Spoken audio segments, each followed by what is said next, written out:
सात पेटा, मुंबईची सात पेटा. आता जेव्हा आपण मुंबईची सात पेटा हा शब्द वापरतो तेव्हा ग्राउंड फ्लोअरला सगळे पुरुष, फर्स्ट फ्लोअरला सगळ्या बायका आणि सेकंड फ्लोअर पारसी थिएटर आणि गुजराती थिएटर चालू झाला.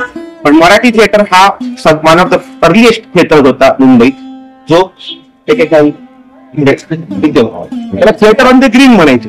त्याबरोबर हे पण बघा, हाईड पार्क आहे London, ditto same to same gate.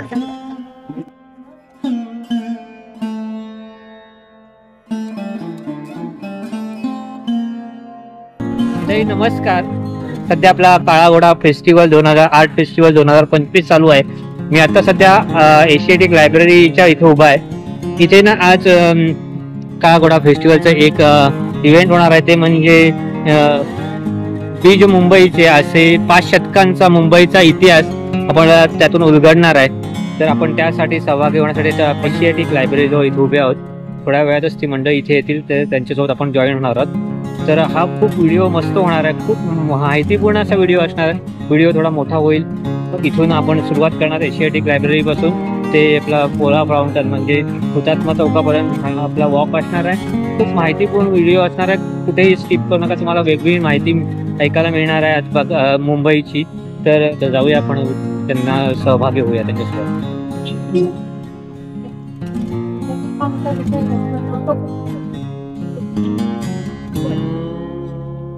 आणि काला घोडा फेस्टिवलच्या तर्फे मी तुम्हाला बीज मुंबईचे किंवा मराठी वॉक त्याच्यामध्ये तुमचं स्वागत करतो. आजचा वॉक तुम्हाला घेऊन येत आहे हॅपी टू काला घोडा फेस्टिवल, आणि अशी एक संस्था ज्याच्यामुळे माझ्या महानगर त्यांच्यामुळे आज आपण हे वॉक घेऊ शकतो या क्षणात. आता वॉक घेण्याच्या चालू होण्याच्या आधी तुम्हाला माझ्याबद्दल सांगतो. पेशाने हे फुल टाइम करत नाही. मी हॅपी टूज बरोबर अँबॅसिडर ऑफ मुंबई, ते म्हणजे जेव्हा मला वेळ मिळतो तेव्हा थोडासा मला विरंगुळ हवा असतो तेव्हा, नाहीतर पेशाने मी वकील आहे.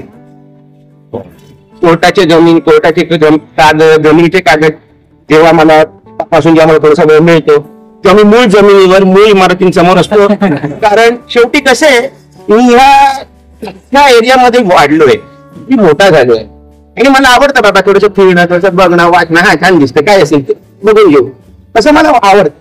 आणि अशा सिच्युएशन मध्ये आपण जी काही थोडाफार आपण जाणून घेतलंय, थोडाफार आपण शिकून घेतो, ते लोकांपर्यंत पोहोचवणार, ही म्हणजे मुंबई शहराला मी एक सेवा म्हणून समजतो. तर आधी चालू करण्याच्या आधी मी तुम्हाला एक बेसिक नकाशा दाखवतो. हा नकाशा मॅप बघितलं तुम्ही? कशाचा आहे? सात पेटा, मुंबईची सात पेटा. आता जेव्हा आपण मुंबईची सात पेटा हा शब्द वापरतो तेव्हा आपण साऊथ मुंबई, सोपो, दक्षिण मुंबई ह्याचा उल्लेख करतो. तुम्ही जर अख्खं मुंबई जर शहर बघितलं म्हणजे कुलाबा ते आपलं मानखुर्द, मुलुंड, बोईसर, तर त्यात आसपास 23-24 बेटांचा समूह होता.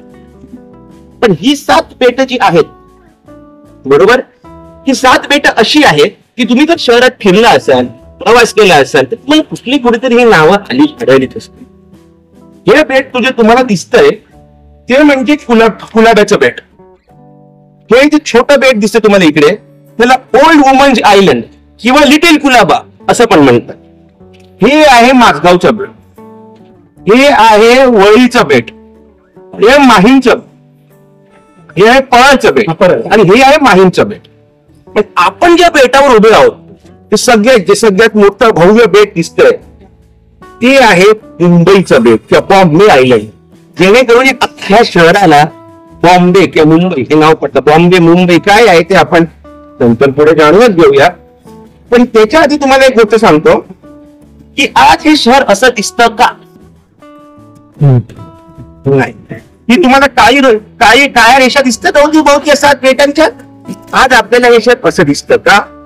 कारण 150 वर्ष आसपास, 150-200 वर्षापासून लोक काय करतात, इकडे जे बरेचसे डोंगर रांगा होत्या मुंबई शहरात ते फोडून त्या जाऊन जमिनीत त्या जाऊन हे जिथे जिथे तुम्हाला जी जागा दिसते ते जाऊन भराव टाकून नवीन जमीन तयार करताय.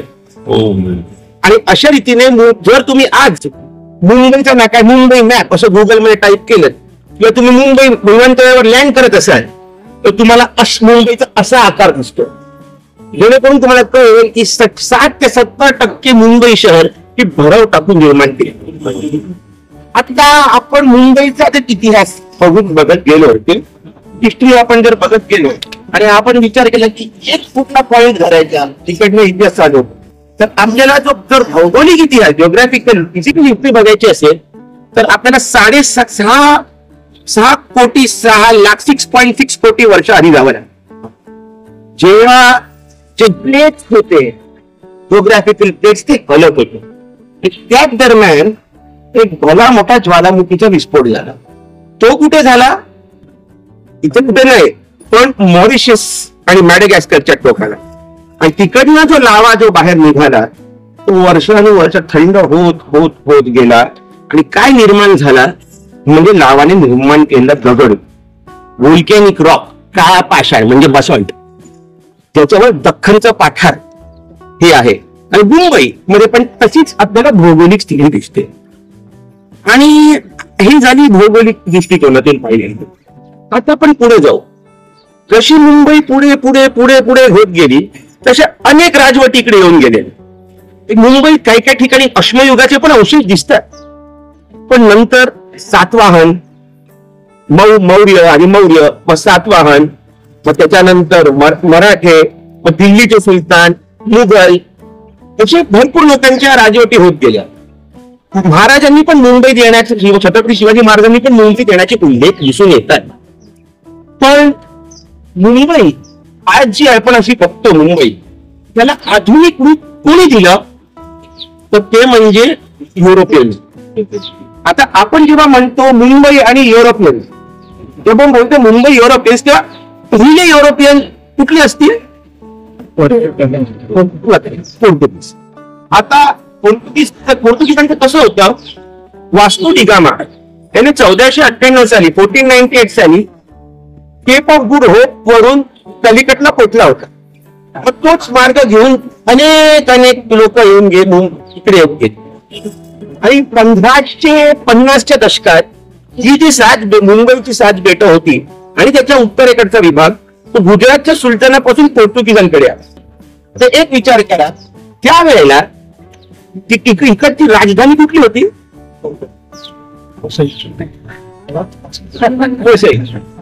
मूळ महाराजांच्या वस्तू तिथे होती नाही. आज एक भला मोठा किल्ला आहे जो चिमाजी अप्पांनी नंतर पोर्तुगीजांकडनं घेतला. तर ती मुंबईची राजधानी होती इकडची राजधानी होती. आणि मुंबई हे जगाच्या नकाशावर नसल्यासारखं होतं. आज बघायला गेला तर मुंबई हे शहर आणि वसई उपनगर आहे.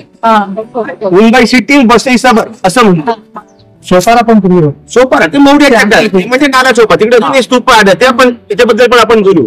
तर ते तसं झालं आणि तसं करता करता करता थोडी मूळ तिकडचे रहिवासी बघायला गेलं तर आगरी होते कोळी होते आणि काही काही कुणबी होते आणि भंडारी असे. भंडारी म्हणजे ताडीमाडीचं काम करणारे कुणबी म्हणजे शेतात काम करणारे आगरी म्हणजे जे मिठागारांवर काम करणारे कोळी म्हणजे मासेमारी करणारे असे होते. पण काय झालं मुंबईचा इतिहास ला एक मूळ एक वेगळाच एक मोड देणाऱ्या व्यक्ती हा मुंबईत नसून पोर्तुगलमध्ये होता. त्याचं नाव होतं गार्सिया दा ऑर्ड. युरो येण्याच्या आधी पोर्तुगीजची करन्सी चलन ही एस्क्विडो नावाची होती. त्याचा फोटो एस्क्विडोवर होता. बघा चित्र एस्क्विडोवर म्हणजे कोणतरी मोठे नावातली व्यक्ती असावी बरोबर. तो होता पेशंट डॉक्टर. आता त्याने काय केलं तो जाऊन जगाला सांगायचं तुम्ही कॅथलिक आहे. त्यांनी त्याची पब्लिक इमेज होती ती त्याने कॅथलिक होत अशी सांगितली. तर त्यावेळेला पोर्तुगलमध्ये कॅथोलिसिझम हे स्टेट रिलीजन. तुम्ही कॅथलिक असाल तर ठीक आहे, नाही तर तुम्ही बना, नाहीतर निघून जा किंवा काही काही ठिकाणी कॅथलिक व्हायचं असं त्यांनी जगाला भले त्यांनी सांगितलं तसं की मी कॅथलिक आहे. पण खरं तर तो ज्यू होता. असं तो एक दुहेरी आयुष्य जगायचा. जेव्हा त्याला कळलं की बाबा आता आपल्या इकडे राहणं जरा कठीणच आहे, तो पोर्तुगल सोडून त्यावेळेला पोर्तुगलचे सगळ्यात श्रीमंत परकीय वसाहत होती, सगळ्यात श्रीमंत जी कॉलनी होती ओव्हरसीज, तिकडे जाऊन स्थायिक झाला. ती कुठली होती? मुंबई असणार. आला गोव्याला आला आणि जो डॉक्टर होता तर तो डॉक्टर, तर भरपूर जे आपले तिकडे राजे होते, राजवाडे होते, निजामशाह त्यावेळेला आदिलशाही होती, निजामचे भरपूर काही काही होते, त्यांचा जो डॉक्टर झाला, खूप पैसा कमवला. आणि आता माणूस जेव्हा पैसा कमवतो तेव्हा तो काय करतो, कशात गुंतवतो? जमिनी, इस्टेटीत. तो पण काही वेगळा नव्हता. तेव्हा काय बोलला, त्यांनी एक अख्खच्या अख्खं जे मुंबईचं बेट होतं ते पोर्तुगीज सरकाराकडून भाड्यावर घेतलं. त्यावेळेला इकडचे वाजा गव्हर्नर होते ना, वाजादोर असं म्हणत, तर तो असाच एक वाजादोर होता. आणि आता कसं, आता तर लोक मुंबईत राबतात, त्यांच्यावर गोव्याला मजा मारतात. त्याने गोव्याला मजा मारली, मुंबईत येऊन गोव्यात काम केलं आणि मुंबईत येऊन मजा मारली. आता एक छान पैकी मस्त आपला कॅरिबियन विला बांधला, मस्त पैकी घर, बाजूला समुद्र, छोटासा बाग, बगीचा, छान एकदम मिलियनियर लाईफ जगत राहिला. आणि जे त्यांनी घर बांधलं ते आसपास असं दिसायचं. आता ह्या घराचं महत्व काय, ह्याला म्हणतात मॅनर हाऊस. Manner house. आता ह्या मॅनर हाऊसचं महत्व काय, म्हणजे हे मुंबईतलं सगळ्यात प्रथम आधुनिक इमारत, first modern building in the city. Ground आधी खूप लहान होतं, ग्राउंड छोटं होतं, ग्राउंड मग वाढत गेलं. आता त्याच्या अवतीभोवती छोटीशी तटबंदी त्यांनी बांधलेली होती, बरोबर, जी आसपास अशी दिसायची. ठीक आहे. आता काय झालं, गेला. आणि आता आपण थोड्या वेळात, आता आपण थोडा फास्ट फॉरवर्ड करूया. 1661 साली परत पोर्तुगल आलंच.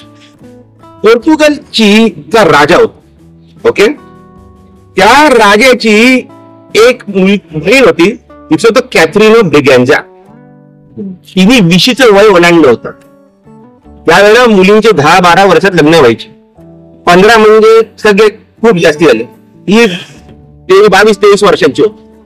आता त्यावेळेला म्हणजे खूप म्हणतात की तिला कोणी चांगला नवरा मिळत नव्हता, कारण असं म्हणायचे की ती वटवागुळ असायची दिसायची, पण तिला कोण नवरा मिळतच नव्हता. पण शेवटी त्या राजाला मिळाला. कोण, तर किंग चार्ल्स II इंग्लंडचा. आता लग्न झालं म्हणजे देणं घेणं झालंच, तर त्याने खूप काही काही गोष्टी हुंडा म्हणून इंग्रजांना दिल्या. काय दिल्या, 20 लाख सोन्याचे मोहर. मोरोक्को मध्ये टँजियर नावाचे एक बंदर आहे, तिकडे काही व्यापाराचे हक्क, त्याच्या पुढे ब्राझील मध्ये काही काही व्यापाराचे हक्क, आणि आणि आणि आणि आणि ती 7 बेट. आता या की राजाला माहिती पण नव्हतं, त्याला नकाशावर कुठे 7 बेट आहे. त्यांनी विचारलं यायला कुठे, त्याचे दरबारी बोलले कुठेतरी ब्राझीलच्या टोकावर. असं होतं. इथे म्हणायचे की पोस्टिंग म्हणजे पनिशमेंट. आलं तुम्ही 2 पावसाळे काढले म्हणजे तुम्ही कोण चमत्कारिकच. आणि इकडे डास, माशा, रोगराई खूप चालू होतं. आता जसे इंग्रज इकडे आले, हळूहळू स्थायिक झाले, त्यांना काय कळलं की हा जो आहे ना, हा एक नॅचरल हार्बर आहे. ते वादळात सुद्धा जो आपले मोठे मोठे नौका आरामात राहू शकतात. आता 1664 साली छत्रपती शिवाजी महाराजांनी सुरतेवर हल्ला केला होता. अधिग्रहांचं मूळ स्थान सुरत होतं, पण सुरत हे तापी नदीवर होतं आणि ते औरंगजेबाच्या खाली होतं. आता दुसऱ्या आणि तापी नदीमध्ये खूप गाळ भरायचा, मोठे मोठे जहाज आत येणं जरा कठीण होतं. हे समुद्र आहे तर गाळ भरण्याचा प्रश्नच येत नाही तेवढा जास्ती. त्याच्यावरती हे आपलंच राज्य आहे, म्हणजे आपण कोणाच्या, आपलीच जागा, आपण औरंगजेबाच्या काही कोणाच्या खाली राहत नाही. म्हणून त्यांना मुंबई हे शहर बरं वाटलं आणि त्यांनी काय केलं, पण त्यांना मराठ्यांची भीती होती. बाबा महाराजांनी सुरतेवर हल्ला केला होता, मराठ्यांकडे आरमार होता, पहिला बोटी होत्या. याचे जे छोटं शहर होतं त्याला वाचवायचं तर त्यांना होतं.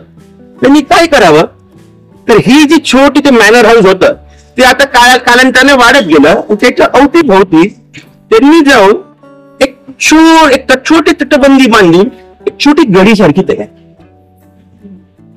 त्या गडीला नाव दिलं बॉम्बे कासल.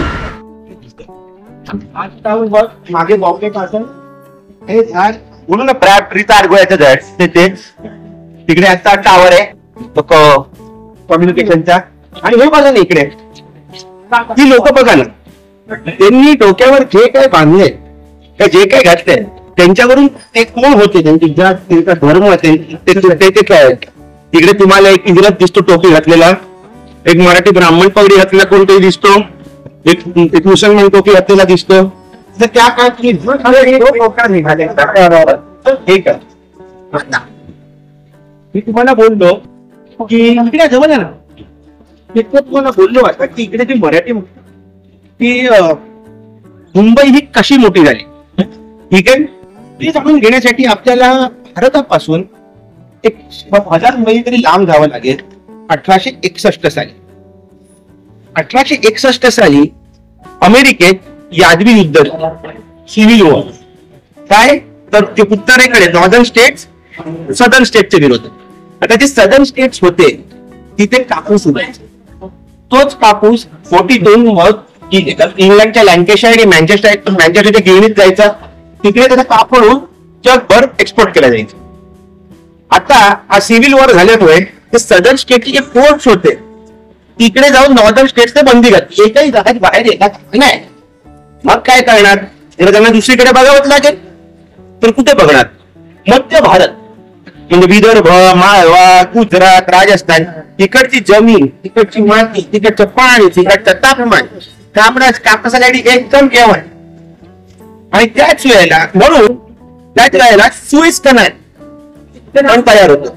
म्हणजे आता तुम्हाला केप ऑफ गुड होप आफ्रिकेवरून युरोपला जायची गरज नाही. केप ऑफ गुड होप करून 6 महिन्याचा जो प्रवास होता याचा बोटीचा, तो आता 2-3 महिन्यात आपण आरामात आटवू शकतो. म्हणून कलकत्ता या शहराचं महत्व हळूहळू कमी होत जातं आणि मुंबई वाढत जात. आणि त्यावेळेला रेल्वे, रोडवे, हायवे, इन्फ्रास्ट्रक्चर सगळे जो ग्रोथ होते ती त्या काळात. आता तसं नंतर त्याची पाठ पण लागते, पण त्या वेळेला मुंबईमध्ये कापूस त्याला व्हाईट गोल्ड म्हणत असत. म्हणायचे की लोक जाऊन आपल्या कांदे फाडायचे, कापूस घेऊन विकायचे बाजारात, जेवढ्या कापसाला डिमांड होती. हा जो अख्खा पट्टा आहे त्याला बॉम्बे ग्रीन असं म्हणत असत. कारण कसं होतं, कापूस आणा मुंबई, इकडे त्याला पॅक करा, पोटीत घाला आणि पाठवा. तर अशी दृश्य बघायला दिसायची. ती एक गोष्ट. त्याच्या पुढे एक दुसरा पण अशी गोष्ट होती, त्यात मुंबईकरांनी आणि मुंबईकरांनी खूप पैसा कमवला. ती वस्तू चीनला पाठवायचे. त्या टायमाला हे सगळे लिगल होतं. ते म्हणजे ओपियम. त्या ओपियमच्या ह्याच्यामध्ये पण मराठी माणसाचा म्हणजे आपण ट्रेड म्हटलं तर जमशेदजी जीजीबॉय आणि पारसी आणि जू लोक यांचे नाव येतं. आणि हे 3 मराठी कोण होते, पूर, फाटे आणि रोगे. हे 3 लोक होते कोकणी मुस्लिम. मराठी पण कोकणी मुस्लिम. का सांगा, हिंदू कधी समुद्राचा व्यापार करायचे नाही. त्याचा वाटायचं की जर आपण जाऊन समुद्र पार केला तर आपलं त्यात जाईल, धर्म जाईल, मग प्रायश्चित्त करा वगैरे वगैरे. म्हणून बराच समुद्री व्यापार होता त्यावेळेला पारशांच्या, मुस्लिमांच्या आणि ख्रिश्चनांच्या आणि जू लोकांच्या हातीत होता. मराठी माणसाच्या हातीत नव्हतं. पण एकदा सामान आलं तर मग त्याचा व्यापार हिंदी लोक करायचे. म्हणून या अफूच्या आणि कापसावर आलेल्या सगळ्या पैशावर हे अख्खं शहर बांधलं गेलं. आणि लंडन मध्ये आपलं शहर कसं असेल ब्रिटिशांना वाटतं. हे आहे पार्क सर्कस लंडनची. आणि त्याचे कॉपी पेस्ट आपण इकडे बघू शकतो.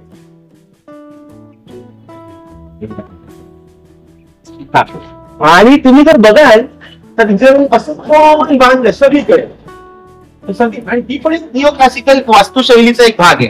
पण एक ग्रीक रोमन स्टाईल हे झाले. तुम्ही बघाल तर मध्ये एक आर्च आहे आणि आर्च मध्ये मध्ये दगड आहे. आर्च सपोर्ट करतो. त्या दगडाला कीस्टोन असं म्हणतात.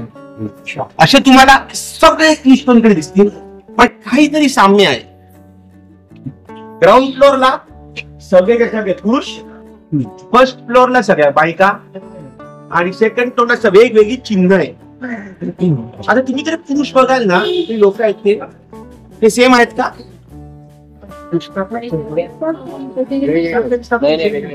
परफेक्ट सारखे दिसतात पण सेम नाही. कोणाचे नाक वाकडे, कोणाचे केस लांब, दाढी बारीक आहे, कोणाचे केस थोडासा उंच आहे.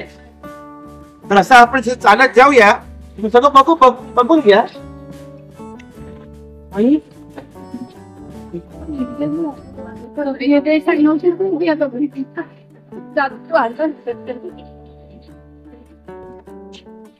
केसांच्या स्टाईल सगळं वेगळ्या आहेत.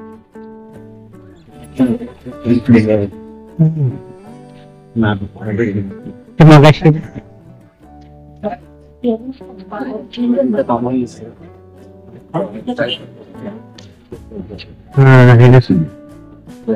वेगळे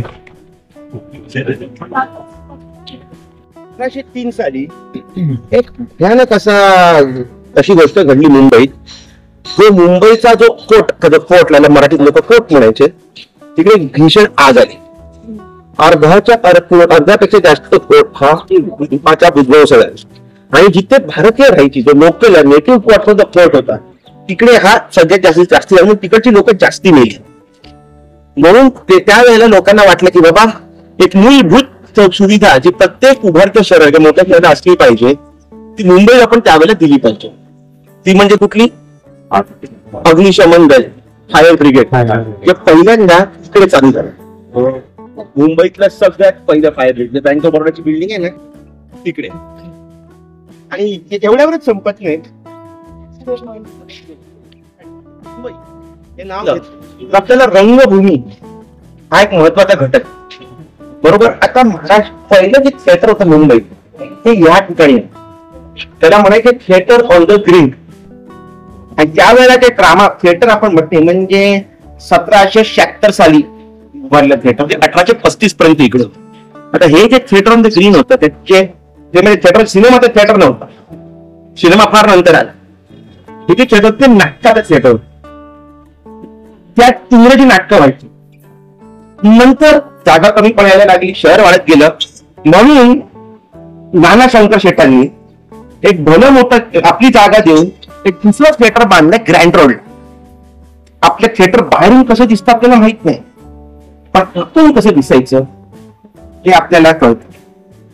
आता त्या थिएटरला ग्रँड रोड थिएटर म्हणत, आणि तिकडे प्लेज व्हायचे. त्या थिएटरला प्ले हाऊस पण म्हणत. त्याच्यामुळे त्या अख्ख्या जो एरिया आहे त्याला प्ले हाऊस म्हणतात. आणि इंग्रजी मराठी लोकांना प्ले हाऊस म्हणता येत नव्हतं, मग प्ले हाऊसचं पिला हाऊस झालं. मला तोंडाल झालं, काय झालं. आणि तुम्ही कोणी ग्रँड रोडला दिल्ली दरबार मध्ये गेले बिर्याणी खायला?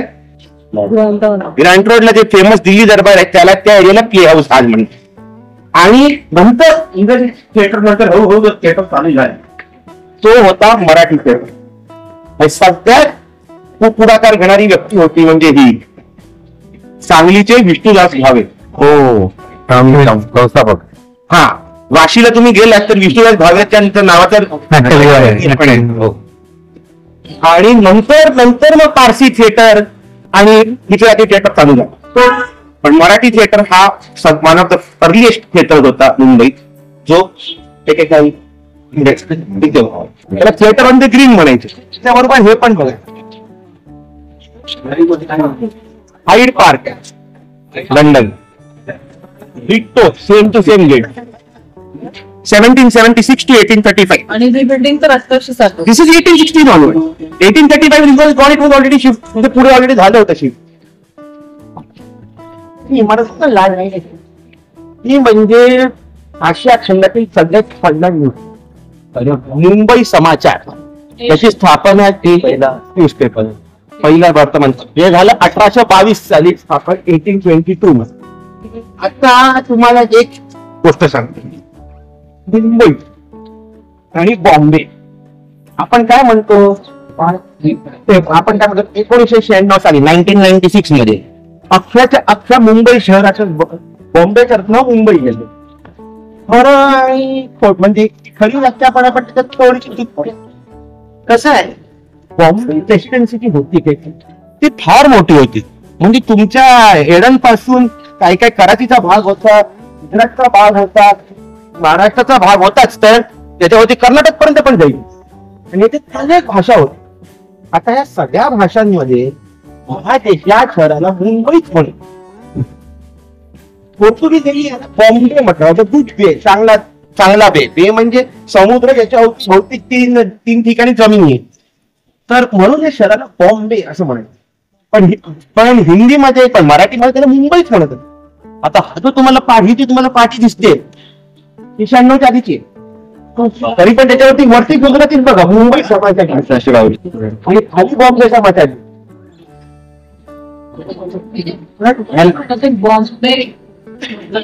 बॉम्बे म्हटलं म्हणजे द गुड बे. बॉम्ब इज गुड. पोर्तुगीज मध्ये बॉम्ब म्हणजे गुड. फक्त इंग्लिश मध्ये त्याला बॉम्बे म्हणत आणि त्याला ह्याच्यामध्ये हिंदीमध्ये बॉम्बे म्हणतात. पण बाकी सगळ्या भाषेची मुंबईच होत. गुजरातीत सुद्धा, मराठीत सुद्धा मुंबईच होत. 96 साली तर सरकारने काय म्हटलं, या शहराला सगळ्या भाषांमध्ये इंग्रजी सकट मुंबईच म्हणेल, बॉम्बे म्हणायचं नाही, मुंबईच म्हणेल. म्हणून त्या शहराचं नाव पडलं. म्हणून या शहराचं बॉम्बेचं ते मुंबईकडे तसं झालं. म्हणजे आधीपासून होतच. आणि ही जर तुम्ही इमारत बघितली तर ही एक इंडस्ट्रियल डिझाईन बिल्डिंग आहे. फोर्ट मध्ये त्यावेळी पहिली इंडस्ट्रियल डिझाईन बिल्डिंग होती. आणि त्यांनी अजूनही नाव मुंबई समाचार, बॉम्बे समाचार अजूनही ठेवले आहे. म्हणून आपण व्याख्या सांगितलं.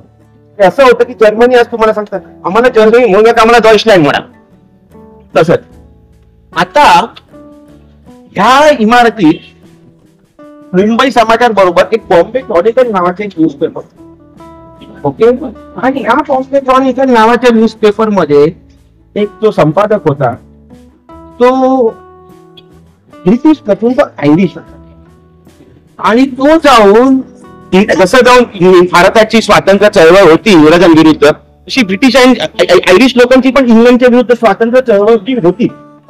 आणि त्यावेळेला तो काय करायचा, तो जाऊन इंग्रज भारतीय स्वातंत्र्य लढ्याचा पुढाकार पाठवून बरेच लेख लिहायचे. 1919 साली त्या जलियनवाला बागचा जो हत्याकांड झाला तेव्हा त्याने जाऊन त्याला फार तिरस्कार करणारे अनेक लेख लिहिलाय. आता तो माणूस, त्या माणसाचं होतं बेंजामिन गाय हॉर्निमन, ज्याच्यावरून त्या जागेचं नाव पडलं. आता इंग्रज काय आपल्या विरोधात जो माणूस विरोधात लिहितो माणूस, त्याच्या नावाने काय एका जागेचं नाव देणार का? अजिबात. हे स्वातंत्र्यानंतर नाव पडलं.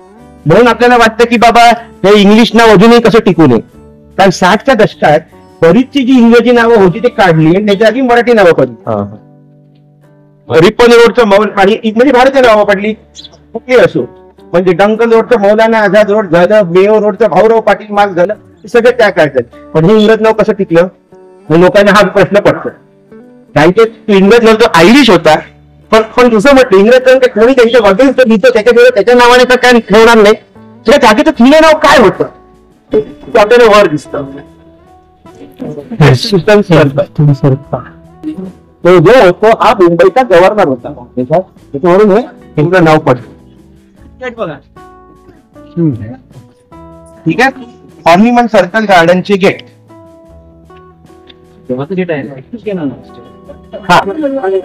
आणि त्याच्या आणि त्यांनी बघा असं इंग्रज क्राऊन आहे तो असा ठेवलाय की दरवाजा किती उघडला बंद केला तर जो गेट तो क्राऊन अर्धा होत तो अखंडच राहतो.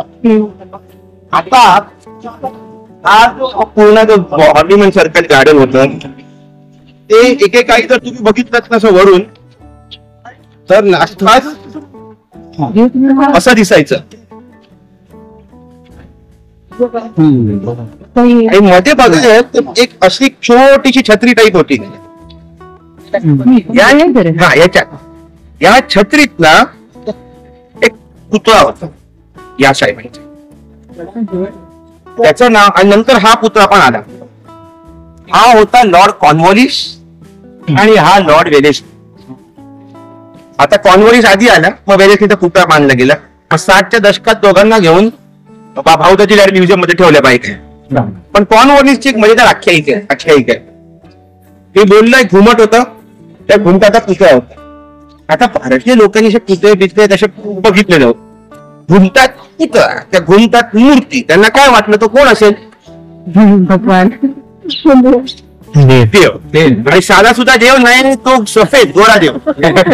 त्याला तो नवस मागितलं ते पोरं देतो, मुलगा देतो, मुलं होत नाही. म्हणून लोक जाऊन जायचे त्याच्याकडे, हार तुरे घालायचे आणि नवस पेडल्यावर का पाहिजे का म्हणा. ते इंग्रजांना जाऊन पटलं नाही. त्यावरती बॅरिकेड घातलं आणि चक्क 60च्या दशकापर्यंत होता. पु ल देशपांडेंनी पण त्याचा उल्लेख केलाय.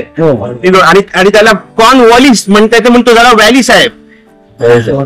आता तो पुतळा गेला तिकडे, पण आणि तो दगड जिथं होता तो अजूनही आहे, पण लोकांची श्रद्धा अजूनही राहते.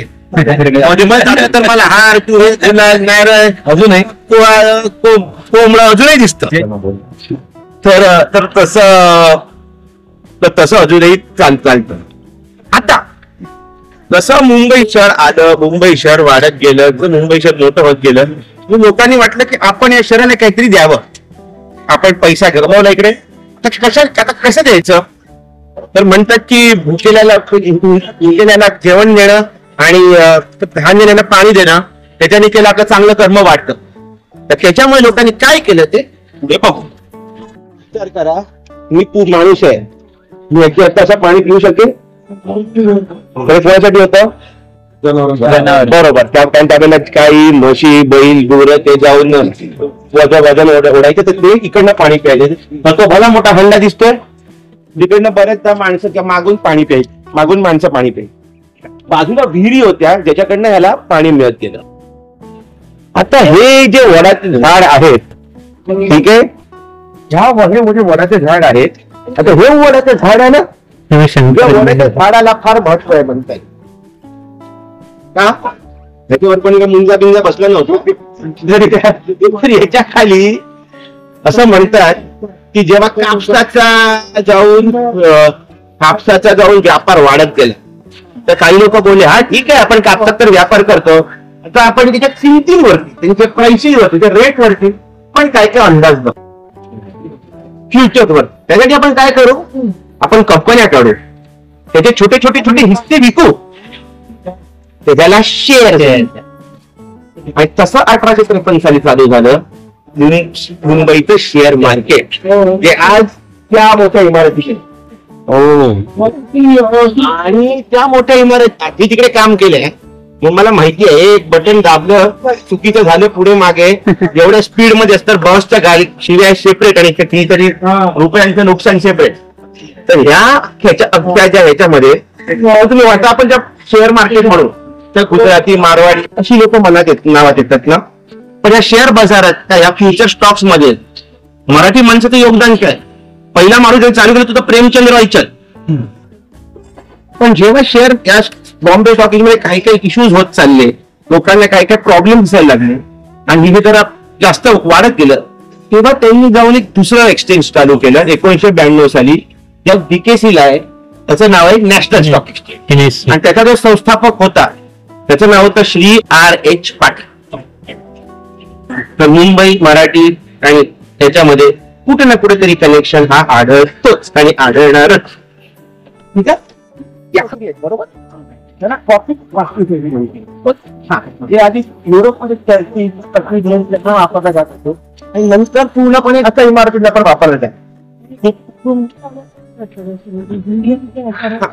ते फुलांसारखी आहेत, म्हणजे फुलांच्या गुलाबाच्या कळ्या अशा दिसत आहेत. तर आज तुम्ही युनिव्हर्सिटी बघितली, Bombay university, high court, city civil court, ते सगळे गॉथिक शैलीतले. ते गॉथिक आणि ते निओ क्लासिक, ते निओ क्लासिक. आता हे जे 14 नंबर दिसते, इकडे एका माणसाचा उपयोग होता. ओके, तो म्हणजे हा मुंबईतली सगळ्यात पहिली मर्सिडीज बेन्झचं ऑफिस. माणसाचं नाव काय होतं? दादाजी धाकजी आणि कंपनी. आता दादाजी धाकजी मला कोण वाटेल? त्याचं आडनाव होतं राणे. तर लोक म्हणतात दादाजी रवी पारशी आहे का, ते पण स्वतः दादाजी धाकजी राणे. त्या टायमाला आडनावं लावायची प्रथा नव्हती, वडिलांची नावं लावायची. आणि जी पहिली मॉडेल होती ती म्हणजे ह्या व्यक्ती इकडे मर्सिडीजची दुर्गाबाई पोटे.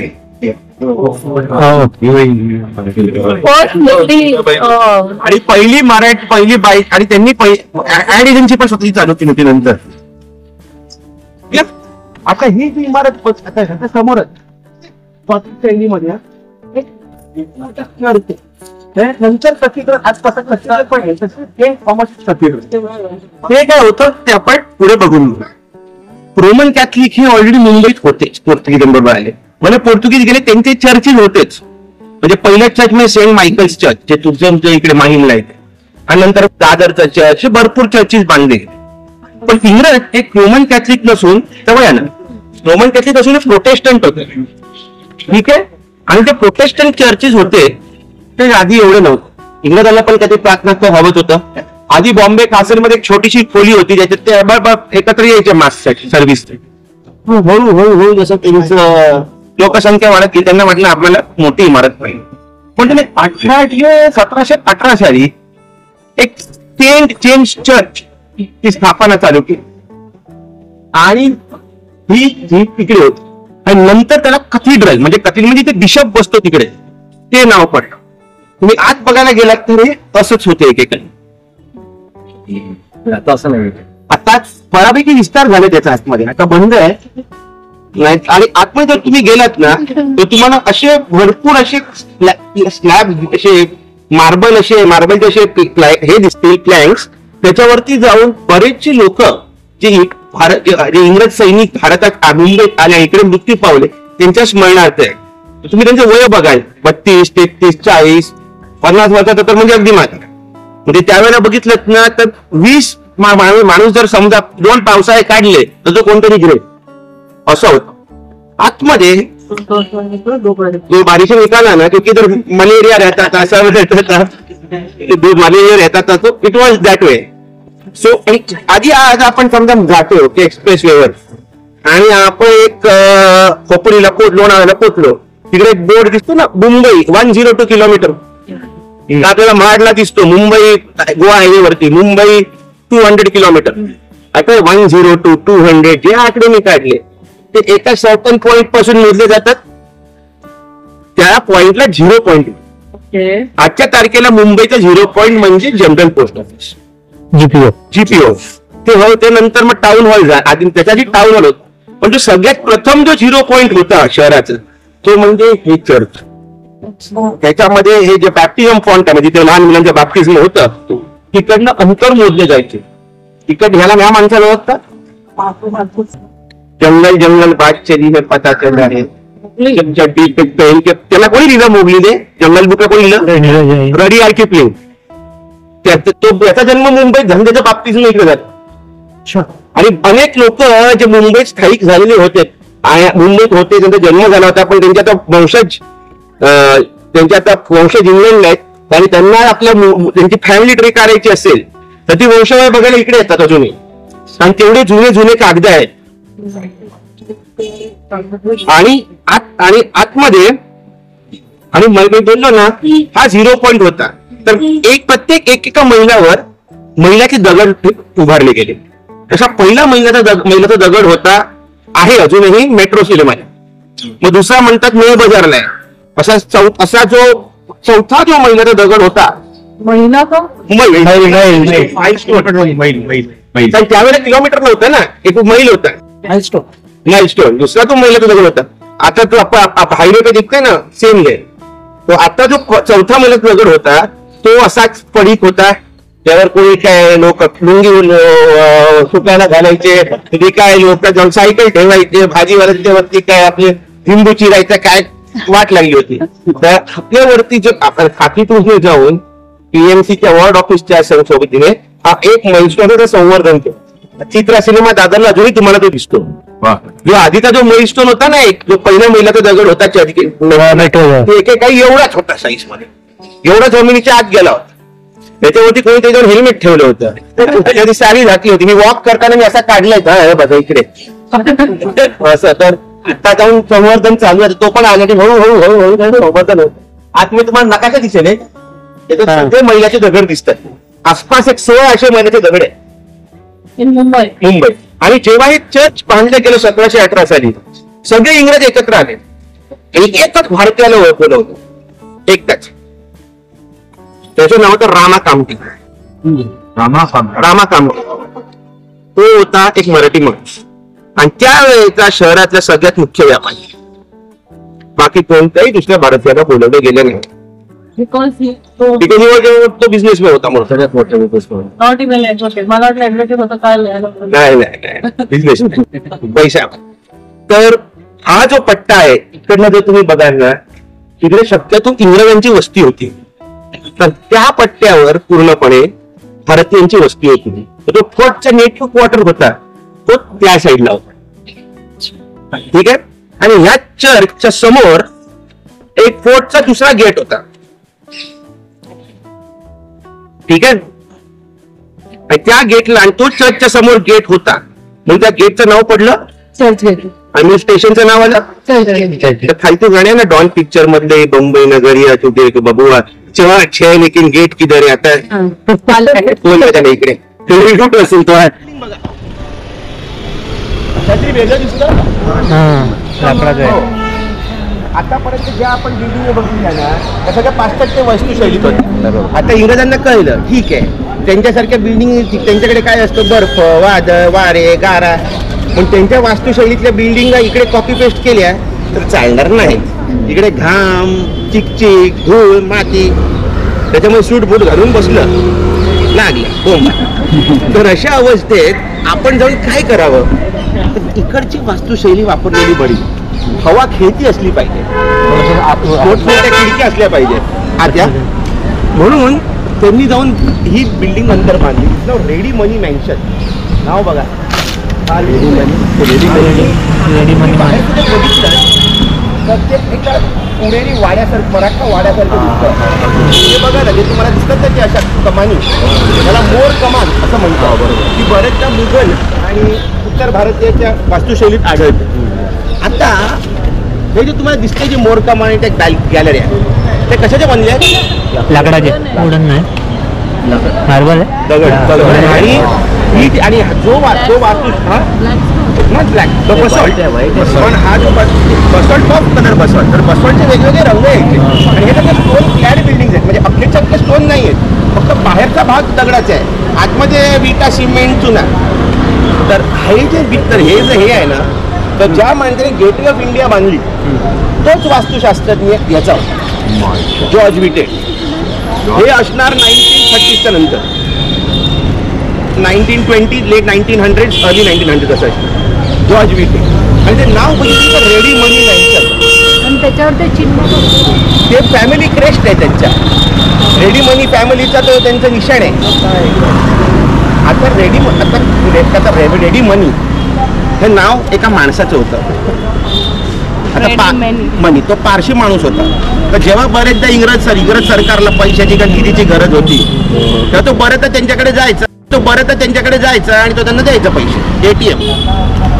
म्हणून तो रेडी मनी द्यायचा, म्हणून रेडी मनी असं नाव पडलं, अशी आख्यायिका आहे. आता ते बघायला जाल तर माझं नाव सिद्धार्थ अरविंद फोंडेकर. सिद्धार्थ माझं पहिलं नाव, अरविंद दुसरं नाव. गोव्यात फोंडा नावाचं गाव येतं, तिकडचं फोंडेकर म्हणून मी फोंड्यातून फोंडेकर. हे नाव जे मी देतोय ते अगदी पाश्चात्य शैलीत देतो, एकदम वेस्टर्न स्टाईलमध्ये देतोय. इंग्रजांची कधी, भारतीयांची आधी कधी अशी आडनावं नव्हती. त्या इतर जातीचं नाव द्यायचे, वडिलांचं नाव लावायचे, आपण राजा, महाराजा, चक्रवर्ती काय की अशी नावं लावायचे. पण जेव्हा इंग्रज आले तेव्हा ते बोलले तुम्हाला 1, 2, 3 first name, middle name, second name अशी नावं दिली पाहिजे. म्हणून भारतीयांनी अशी नावं घेतली. आणि नावं काय द्यायची तर गावावरून घेतली नावं, म्हणजे जसं माझ्या पूर्वजांनी केलं. काही काही लोकांनी जातीवरती नावं घेतली, किंवा तुमचे, आणि बरेचसे पारसी व्यापारी होते ना, तर त्यांनी त्यांच्या व्यापारावर नावं घेतली. बाटली विकणारा माणूस बाटलीवाला, आईस्क्रीम विकणारा म्हणून आईस्क्रीमवाला, मिठाईवाला, लाकडावाला, असं लोखंडवाला नावं पडत गेली. सोपं आहे फार काय. त्या काळात इकडे मला समजा शिरा पाहिजे, मी म्हणतो त्याच्यात एक 100-150 वर्ष आधीची गोष्ट असेल ना, 80-100 वर्षाची. मला काय गोड खायचं असावं तर मी काय खाणार घरी? गुळाचा खडा, शिरा, पुरणपोळी, ते पण आईने बनवलं तर. बाहेरून जाऊन विकत घेणं हे म्हणजे फार विचित्र. पण एक असं दुकान होतं जिथे जाऊन कुकीज, मॅकरून्स, पेस्ट्रीज, बन्स अशा गोष्टी मिळायच्या. पण ते चालवलं होतं 2 इटालियन ब्रदर्सने. दुसरा महायुद्ध चालू झाला, त्याच्यामध्ये इटली हे इंग्लंडच्या विरुद्ध होतं. तेव्हा त्यांना कळलं की बाबा इकडे आपल्या काय चालणार नाही, म्हणून ते सोडून गेले. त्यांचं मूळ जे दुकान होतं ते इकडे होतं. ठीक आहे, जर ते सोडून गेले तर गेले. आता त्यांनी इकडे आल्यावर त्यांच्यानंतर त्या ठिकाणी हे बांधलं गेलं. त्या ठिकाणी खोराकीवाला नावाचं एक बोरी मुस्लिम कुटुंब होतं. त्यांनी जाऊन एक दुकान घेतलं. खोराक म्हणजे औषध.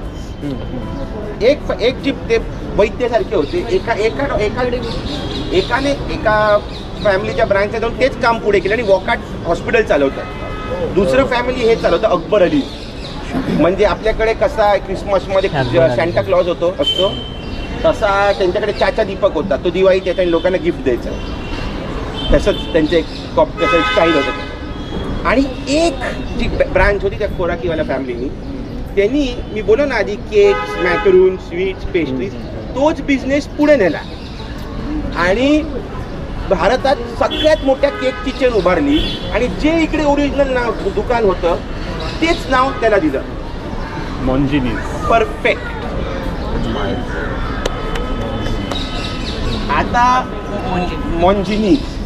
आता मॉन्जिनीज मध्ये एका मराठी माणसाची फजिती झाली होती.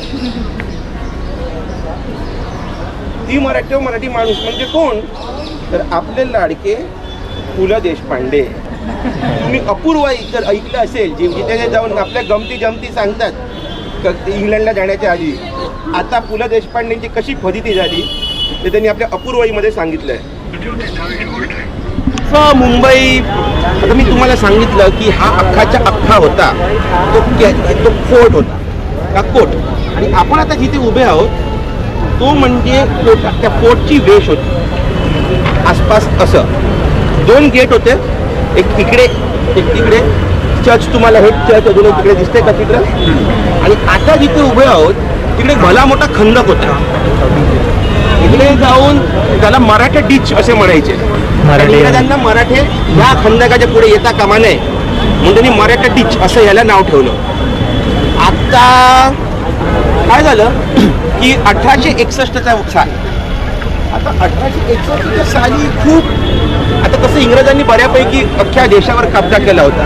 1857चा बंड मोडला होता. त्याच्यावरती हा जो पूर्ण जो पट्टा होता, तो फोर्ट जो एकेकाळी शहराच्या संरक्षणासाठी होता, तिकडे आता त्रास व्हायला लागले. लोकसंख्या वाढायला लागली. पाऊस पडला तर मग रोगराई वाढायची, कॉलेरा, टायफॉइड, त्याने जाऊन कितीतरी लोक मरायची. पण फोर्टचा तसा काही उपयोग नव्हता, उलट त्रासच होत वाढला. म्हणून इंग्रज काय बोलले, एक काम करूया, आपण शहरात पैसा येतो ना बाबा अफूच्या आणि कापसाच्या व्यापारामुळे. ते बोलले फोर्ट फोडू आणि जी बाहेरची पूर्ण जी जमीन आहे एस्प्लॅनेड त्याच्यावर आपण बांधकाम करू. आणि ही जी आणि त्याच्यामुळे हे आपलं हायकोर्ट, युनिव्हर्सिटी हे सगळे त्याच्यावर बांधले गेले. आणि ही जी दृष्टी होती ते एका खूप मोठ्या इंग्रज गव्हर्नरकडे होती, त्याचं नाव सर हेनरी बार्टल फ्रेर. आता त्याच्या स्मरणार्थ त्यांनी ते बोलले की आपण एक कारंजा उभारूया, फाउंटन. ॲग्रो हॉर्टिकल्चर सोसायटीने त्याच्यासाठी पैसे दिले होते आणि म्हणून ते बोलले आपण झू मध्ये ठेवूया. आणि ॲग्रो हॉर्टिकल्चर सोसायटी काय ते त्यांनी त्या फाउंटन नाव दिलं फ्लोरा फाउंटन. आता फ्लोरा कोण आहे, तर रोमन झाडपाल्याची देवी, ती वरती आहे. आता झाडपाला उगायला, झाडपाला मोठा व्हायला काय लागतं, ऋतू.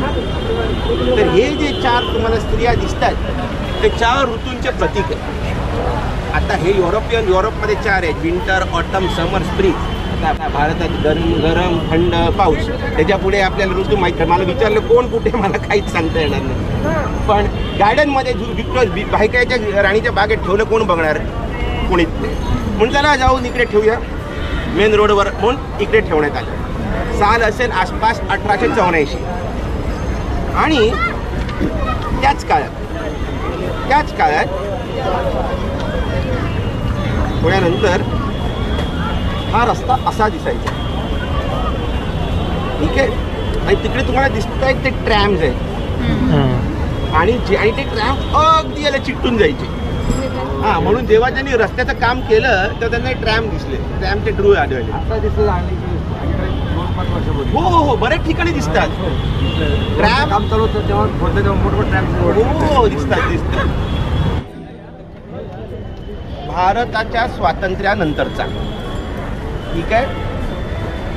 तर काय झालं, अनेक आता भारत स्वातंत्र्य झाले, आधी कसे होते प्रेसिडेन्सीज होते आणि अनेक छोटे छोटे राजवाडे.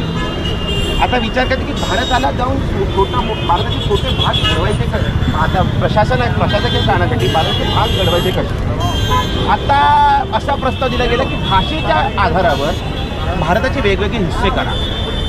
आता त्यावेळेचे हे होते त्यावेळी पंडित नेहरू बोले नको, त्याने काय होईल, अराजकता वाढेल, लोक एकमेकांमध्ये लढतील, अनेक छोटे छोटे राज्य बनतील, देशासारखी चालणार नाही. मग काय करावं, तर ठीक आहे तसं चालत गेलं. आणि त्याच वेळेला 1953 साली एक गांधीवादी होते नंतर पोट्टी श्री रामुलू हे नेल्लोरचे होते, इंजिनियर होते VJTMधनं. ते जाऊन आमरण उपोषणावर गेले. त्यांचं काय म्हणणं होतं की एक वेगळं तेलुगू भाषिक आंध्र प्रदेश बनलं पाहिजे. आणि त्यांना आंध्र प्रदेशची राजधानी कुठली हवी होती?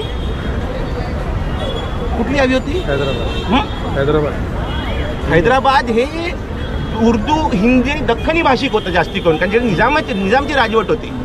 मराठवाडापासून तुमचं सगळं थोडासा विदर्भ बराडचा भाग हा हैदराबादच्या खाली होता. मद्रास त्यांना हवं होतं राजधानी मद्रास, कारण मद्रास हे आंध्र प्रदेशच्या सीमेपासून फार लांब नाही आणि अनेक तेलुगू भाषिक तिकडे होते, अनेक मराठी अनेक तुमचे हे भाषिक, अनेक अख्खी तुमची तेलुगू फिल्म इंडस्ट्री तिकडे होती. शेवटी त्यांचा मृत्यू झाला आणि नंतर सेपरेट हे असं आंध्र प्रदेश त्यांना मिळालं. म्हणजे त्यांना मद्रास हे राजधानी मिळाली नाही, हैदराबाद, ठीक आहे. त्याच्यानंतर मुंबईत हळूहळू चळवळ वाढत गेली. मुंबईत लोक म्हणायचे की बरेच जे कामगार होते, म्हणजे 60-70% जास्त लोक हे मराठी होते, पण जे भांडवलदार होते, जे व्यापारी होते, जे इंडस्ट्रियलिस्ट होते, ते सगळे अमराठी होते. पारसी म्हणा, मारवाडी, गुजराती. त्या मराठी माणसांना वाटायला लागलं की आता भाषेच्या ह्याच्यावर जर आता बनवतोय राज्य, तर मुंबईला मराठीत महाराष्ट्राचा भाग बनलं, महाराष्ट्राचा हिस्सा बनला पाहिजे आणि मुंबई महाराष्ट्राची राजधानी असली पाहिजे. तर तेव्हा मुंबई बॉम्बे प्रेसिडेन्सी होती, गुजरात पण होती. बऱ्याच लोकांना वाटलं की मुंबई ही गुजरातचा भाग असला पाहिजे, कारण बरेच गुजराती इकडे स्थायिक होते. पण काहींना वाटलं नाही, मुंबई हा महाराष्ट्राचाच भाग असलेली पाहिजे. आणि त्यावेळेला असाच एक प्रस्ताव आला की मुंबईला एक केंद्रशासित प्रदेश बनवूया, चंडीगडसारखं. पण अशा याच्यामध्ये मुंबई आणि महाराष्ट्रात बनवणं, त्याच्यासाठी एक चळवळ उभारली. तिथं होतं संयुक्त महाराष्ट्र समिती. आणि त्याच्यामुळे ठिकठिकाणी प्रदर्शनं व्हायला लागली. CD देशमुखांनी जाऊन राजीनामा दिला. आणि 21 नोव्हेंबर 55 साली जेव्हा इकडे काही लोक इकडे जमली एका प्रदर्शनासाठी, तेव्हा त्यावेळेचे त्यावेळेला मोरारजी देसाईंनी जाऊन त्यांच्यावरती गोळीबार केला आणि इकडे 55 ते 60 लोक इकडे मृत्युमुखी पडले. म्हणून ह्या जागेला हुतात्मा चौक असं नाव दिलं. आणि महाराष्ट्रातच नव्हे तर अख्ख्या मुंबईत, अख्ख्या महाराष्ट्रात त्या संयुक्त महाराष्ट्र चळवळीत जेवढी लोक होतात, जेवढ्या लोकांना हुतात्म्य मिळालं, त्या 100पेक्षा जास्ती लोकांची नावं इकडे कोरलेली आहेत. 121 आहेत. आणि शेवटी शंकरदेव हे मोठे या चळवळीचे नेते होते. तुम्ही बरेच नाव बघितलं, SM जोशी, श्रीपाद अमृत डांगे, हे सगळे इकडचे नेते होते. प्रबोधनकार ठाकरे हे सगळे मोठे नेते होते. आचार्य अत्रे. तर हे काय बोलले आपले शंकरदेव की मुंबईला महाराष्ट्राचा विभाग बनू द्या, मुंबईला महाराष्ट्राची राजधानी बनू द्या, पण मी तुम्हाला वचन देतो की जी मुंबईची जी वैविधता आहे, भाषेची म्हणा, धर्माची म्हणा, जातीची म्हणा, ती आम्ही टिकून राहून देऊ. आणि ते त्या वचनावर आजही शाबूत. पण आज प्रश्न एक विचारतो तुम्हाला, खरा महाराष्ट्र, संयुक्त महाराष्ट्र 1960 साली जेव्हा जो झाला, तेव्हा तो 1 मे 1960 साली झाला. का? कारण 1 मे हा लेबर डे आहे आणि त्यावेळेला मुंबईत गिरण्या या खूप होत्या आणि गिरण्या असल्यामुळे कम्युनिझम आणि सोशलिझम ही विचारधारा जास्ती होती. म्हणून लेबर डे आणि महाराष्ट्र डे आणि कम्युनिस्ट हेच याच्यात अग्रेसर होते, कारण हेच कामगार होते ना. आणि म्हणून त्या काही म्हणून 1 मे ह्यांनी चूज केला. आणि रशियामध्ये मॉस्कोमध्ये क्रेमलिनच्या बाहेर जसं हे आहे, जसं स्मारक आहे तसंच स्मारक त्यांनी इकडे बांधलं गेलं.